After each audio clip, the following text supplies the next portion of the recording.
Hello ছোট্ট বন্ধুরা, আজ আমরা বাংলা স্বরবর্ণগুলো বই দেখে দেখে সুন্দরভাবে পড়ব। তো চলো শুরু করা যাক। ওয়া, অয়ে অজগর, অয়ে অজগর আসছে তেড়ে। আ, আয়ে আম, আমটি আমি খাবো পেড়ে।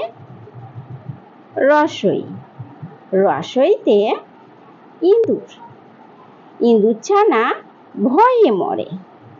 দীর্ঘইতে ঈগল, ঈগল পাখি পাছে ধরে। রসৌ, রসৌতে উট, উট চলেছে মুখটি তুলে। দীর্ঘৌ, দীর্ঘৌটি আছে ঝুলে। ঋ, ঋতে ঋষি মশাই, ঋষি মশাই বসেন পূজায়। লি, লিতে লিকার যেন দিগবাজি। এতে এক্কা গাড়ি, এক্কা গাড়ি খুব ছুটেছে। ওই, ওইতে ওই দেখো ভাই চাঁদ উঠেছে। ও, ওতে ওল, ওল খেয়েও না ধরবে গলা। ও, ওতে ঔষধ, ঔষধ খেতে মিছে বলা।